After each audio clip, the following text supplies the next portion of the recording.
नमस्कार दोस्तों, NG academy में आप सभी का एक बार फिर से स्वागत है। इस वीडियो में हम लेखपाल 2022 की मुख्य परीक्षा के लिए प्रिलिमिनरी एग्जामिनेशन टेस्ट पेट का संभावित कट ऑफ क्या हो सकता है, इस वीडियो में इसकी चर्चा करेंगे। हम सभी लोगों को पता है कि नोटिफिकेशन में जो वैकेंसी निकाली गई हैं वो 8085 हैं और इसमें फॉर्म भरने के लिए उन्हीं लोगों को एलिजिबल किया गया था जिनके पास पेट का वैलिड स्कोर कार्ड है। उसमें किसी भी तरीके की स्क्रूटनी नहीं की गई थी कि कितने कट ऑफ वाले यानी कि कितने मार्क्स या कितने परसेंटाइल के आधार पर फॉर्म भर सकते हैं। जिन लोगों के पास वैलिड स्कोर कार्ड है उन सभी अभ्यर्थियों को मेंस 2022 लेखपाल का फॉर्म भरने के लिए एलिजिबल किया गया था। लेकिन अब ऐसा तो है नहीं कि सभी बच्चे जिन्होंने पेट का एग्ज़ाम दिया था वो सभी बच्चे लेखपाल 2022 की मुख्य परीक्षा के लिए एलिजिबल हो जाएं। तो अब गेंद पूरी तरीके से आयोग के पाले में है कि वो स्क्रूटनी करके कितने लोगों को लेखपाल 2022 की परीक्षा में बैठने के लिए योग्य समझे। इस वीडियो में हम संभावित कट ऑफ क्या हो सकता है इसके बारे में चर्चा करेंगे।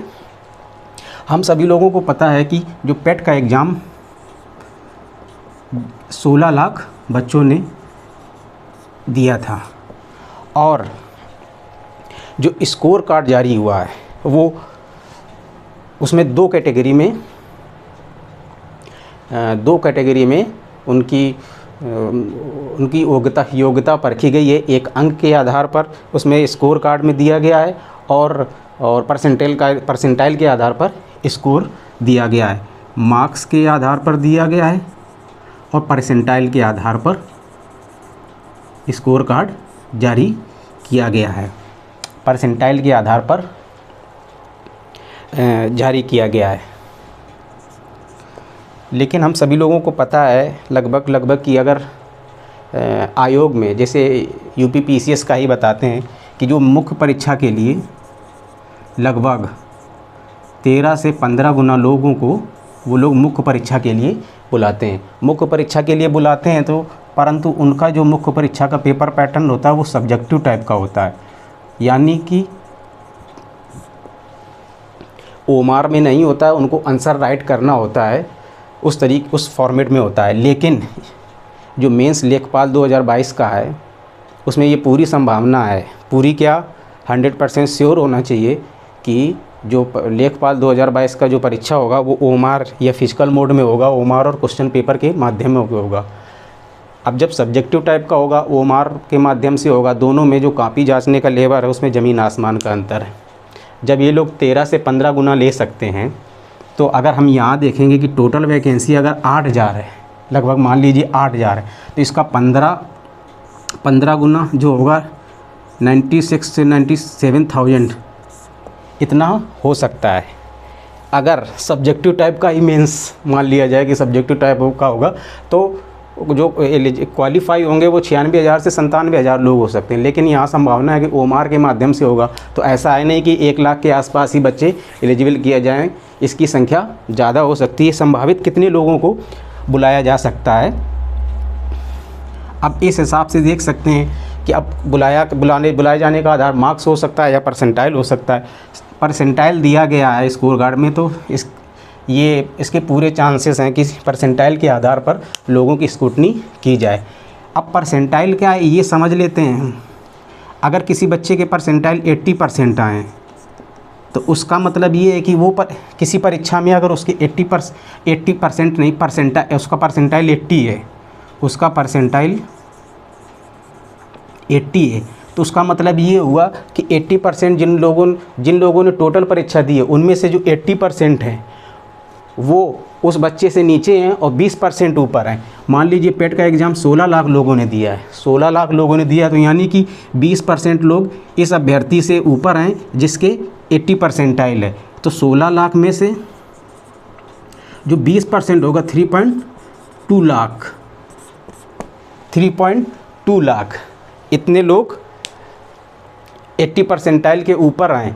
अगर मार्क्स की बात करेंगे, अगर मार्क्स की बात करेंगे तो किसी बच्चे के अगर 75 मार्क्स आएँ और जो उसका हाईएस्ट मार्क्स 95 है, तो इसमें ये अनुमान नहीं लगा। तो अब इसके बीच में ये भी हो सकता है कि 76 भी आए होंगे, 78 भी आए होंगे, 80 भी आएंगे, पर ये अनुमान नहीं लगाया जा सकता कि 75 मार्क्स और 95 के बीच में कितने लोग हैं।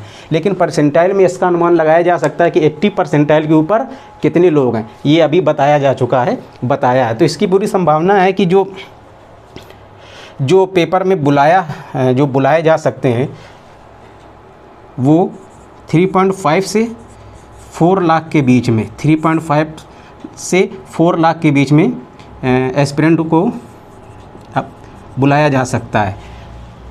ऐसा क्यों कह रहे हैं हम कि जब 16 लाख अभ्यर्थियों का पेट एग्ज़ाम हुआ था तो 2 डेज़ में और 4 शिफ्ट में हुआ था, 4 शिफ्ट में हुआ था। तो ये 3.5 से 4 लाख जो लोग उनका एग्ज़ाम एक शिफ्ट में और 1 डे और एक शिफ्ट में करवाया जा सकता है।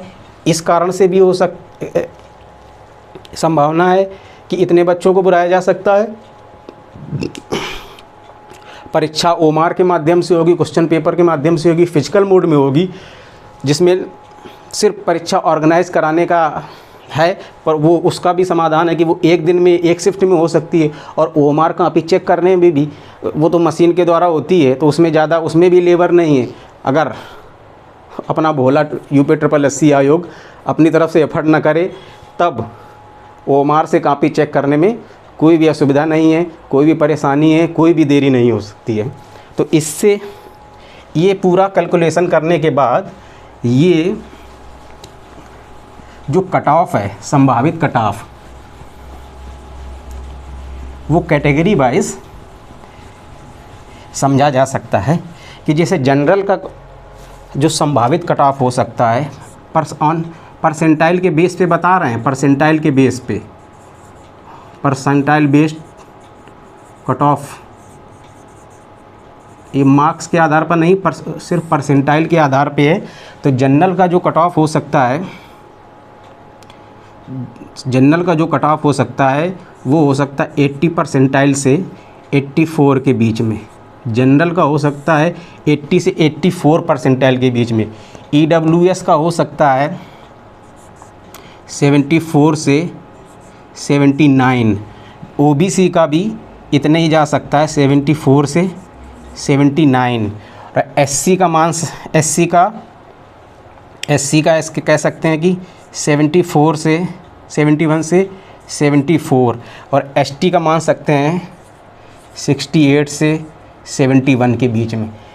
अगर जिन लोगों के भी कट ऑफ कैटेगरी वाइज, जो भी अभ्यर्थी जिस कैटेगरी को बिलोंग करते हैं, अगर संभावित कट ऑफ उनका कट ऑफ इनके बीच में आ रहा है तो वो मेंस UPSSC लेखपाल की तैयारी कर सकते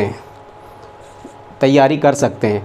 अगर इन केस अगर जिनका नहीं हुआ तो इसकी पॉसिबिलिटी कि आगे वीडियो है, समाज कल्याण अधिकारी की है पद, और जो UPSSC पेट के माध्यम से ग्रुप C की भर्ती करने वाला है उसका सिलेबस भी तो यही रह सकता है। इसलिए तैयारी, क्योंकि इसका UPSSC पैटर्न ज़्यादातर सेम रखा जा सकता है, तो आगे जो परीक्षा आएगी जैसे वीडियो समाज कल्याण अधिकारी है उसमें वो सिलेबस कवर हो जाएगा, कोई दिक्कत वाली बात उसमें नहीं है। इस कट ऑफ के बारे में इस वीडियो में सिर्फ इतना ही। नमस्कार, जय हिंद।